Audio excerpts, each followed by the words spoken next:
ఈ విధంగా కాయలు కొనుక్కొని అంతే కలగలుపుల కాయలు కొనుక్కుంటారండి. కొనుక్కొని రూపాయి తక్కువలో, ఎక్కువలో అటు ఇటులో రూపాయి అటు ఇటులో కొనుక్కొని వేరేస్తారు. గ్రేడింగ్ చేపిస్తారండి ఇలాగా. గ్రేడింగ్ ఎరుపుకి ఎరుపు, తాలుకు తాలు గ్రేడింగ్ చేస్తే వాళ్ళ ఖర్చులు అన్నీ పోయి ఒక ₹1000 మిగిలితే చాలులే ఈ రోజు కూలి అన్నట్టుగా ఇలా కొంతమంది చేసేవాళ్ళు కూడా ఉన్నారు. ఇలా చూడండి. ఇవి 3 బస్తాల తాలు, 3 బస్తాల తాలు కూడా ఏరితే ఒక బస్తాకి, అర బస్తాకైనా ఎరుపు వస్తుందని ఆశ. ఇటు వచ్చేసరికి ఇవి మిగతాయన్నీ కూడా ఎరుపు.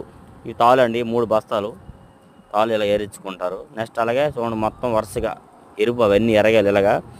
ఈ విధంగా ఆడవాళ్ళకి పని ఉండుద్ది, మగవాళ్ళకి ఒక రూపాయి ₹2 వచ్చేటట్టుగా ఉండుద్ది. మరి రైతు అన్న వాళ్ళు ఏం చేస్తారంటే అలాంటి రేటు తక్కువకి ఏం అడగరు, బాగానే వాళ్ళకి న్యాయంగానే తీసుకుంటారు. వీళ్ళకి రూపాయి లాభం రావాలన్నట్టుగా. అయితే ఇది పార్టీ వాళ్ళే, చిల్లర వాళ్ళు కాదు, పార్టీ వాళ్ళు ఇలా చేస్తారు. కొనుక్కొని ఏరేస్తూ ఉంటారు, పనులు చేస్తుంటారు. డైలీ మన గుంటూరు మిర్చి అప్డేట్స్ ఆగస్టు 17 శనివారం నాడు చూడండి. తేజాలండి 12,120 చేసుకున్నారంట అతను. వీడియో లైక్ చేయండి.